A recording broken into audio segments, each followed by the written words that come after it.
নমস্কার বন্ধুরা, কেমন আছেন? আশা করি ভালো আছেন। আমিও অনেক ভালো আছি। তো বন্ধুরা, আজকের একটা ছোট্ট রেসিপি নিয়ে এসেছি তোমাদের সামনে। দেখুন, একটু মুরগির মাংস করব। তো আপনারা দেখুন, সঙ্গে থাকুন। বন্ধুরা, একটা কড়া বসিয়ে নিয়েছি।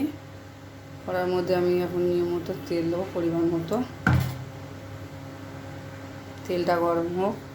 তেলটা গরম হচ্ছে বন্ধুরা। এবার আমি মুরগির মাংসের জন্য আলু নিয়েছি।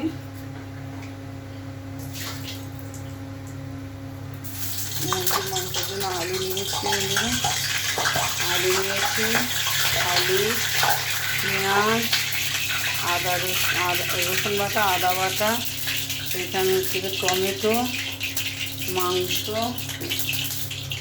আর এই ধনের গুঁড়ো, এই ধনের গুঁড়ো, এই জিরে গুঁড়ো, আর এই লঙ্কার গুঁড়ো, এই হচ্ছে হলুদের গুঁড়ো।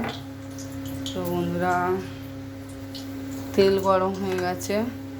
তেল গরম হয়ে যাবে, আমি আলুগুলো দিয়ে দেবো। পাশে ভাত হচ্ছে,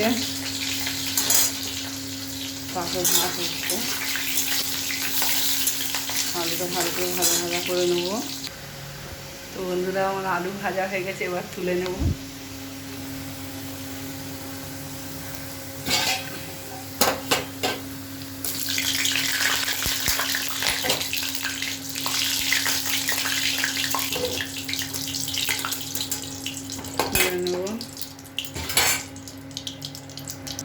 তো বন্ধুরা, আলু ভাজা হয়ে গেছে। ওই তেলের মধ্যে আমি একটা তেজপাতা দেবো, একটা শুকনো লঙ্কা, একটু দালচিনি, এলাচ, লবঙ্গ দেবো।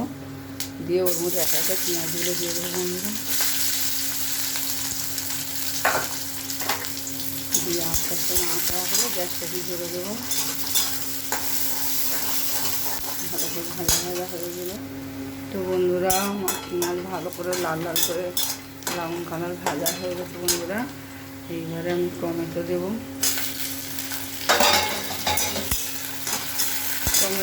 আদা বাটা দেবো বন্ধুরা।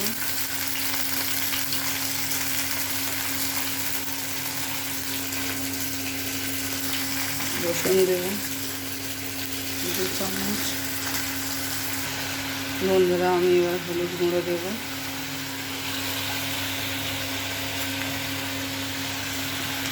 লবণ দেবো,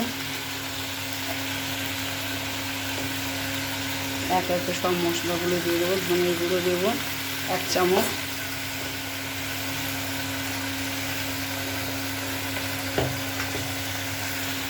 অল্প করে জিরে গুঁড়ো দেবো,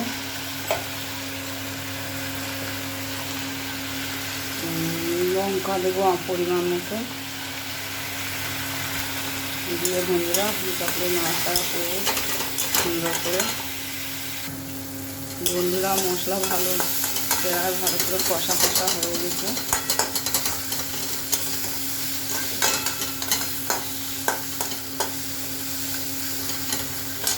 বন্ধুরা, এবার আমি মাংসটা দিয়ে দেবো।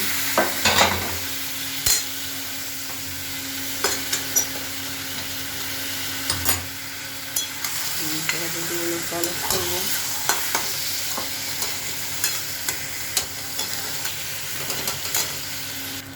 তো বন্ধুরা, একটু গ্যাসটা জুড়ে দিই।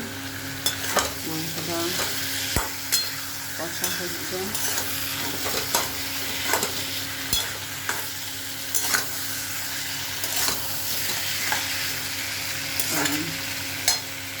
গ্যাসটাকে কমিয়ে মাংসটা কষতে ঢাকা দিই। 5 মিনিট বাদে দেখাবো আপনার। তো বন্ধুরা, আমি একটা শিল নিয়ে নিচে একটা মশলা তৈরি করবো।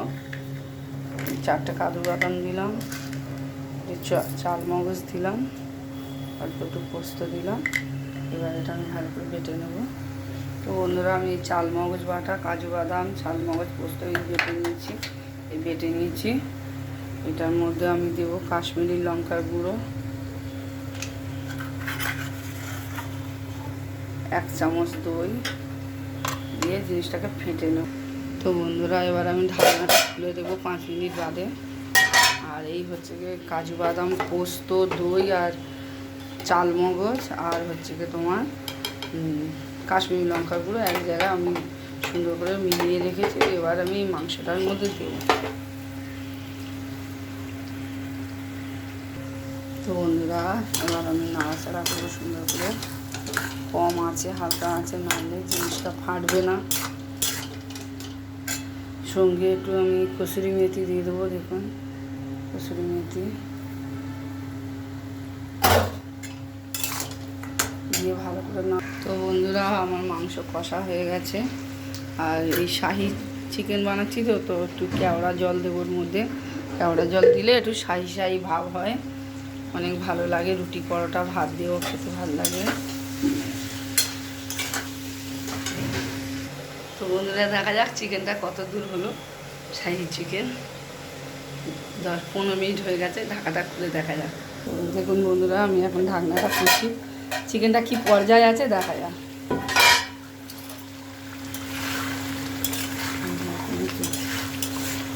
হয়ে গেছে, একটু ঝোলটা মরলে পরে আর একটু ঝোলটা মরবে, আর 10 মিনিট হলেই হয়ে যাবে। 10 কি 5 মিনিটের মধ্যে হয়ে যাবে আশা করি। দেখুন বন্ধুরা চিকেনটা কতটা লোভনীয় হয়েছে, দেখছেন কতটা লোভনীয় হয়েছে। এইভাবে করবেন, দেখবেন অনেক ভালো লাগবে। তো দেখুন বন্ধুরা আমার শাহি চিকেন হয়ে গেছে, অলমোস্ট তৈরি হয়ে গেছে। এবার আমি ঢালবো, গ্যাসটা বন্ধ করে দিলাম। বন্ধুরা কতটা লোভনীয় হয়েছে দেখতে পাচ্ছেন, কতটা লোভনীয় হয়েছে। আপনারা এরকমভাবে বাড়িতে বানাবেন,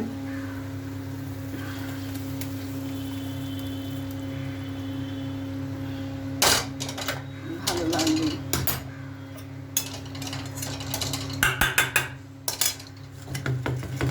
দেখুন বন্ধুরা কতটা লোভনীয় হয়েছে আমার শাহি চিকেন। আশা করি তোমাদের ভালো লাগবে। দেখুন তো আমার এই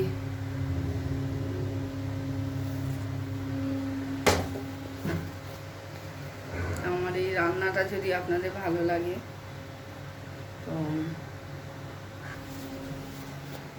লাইক শেয়ার কমেন্ট করবেন। এইভাবে বাড়িতে বানিয়ে খাবেন, দেখবেন ভালো লাগবে।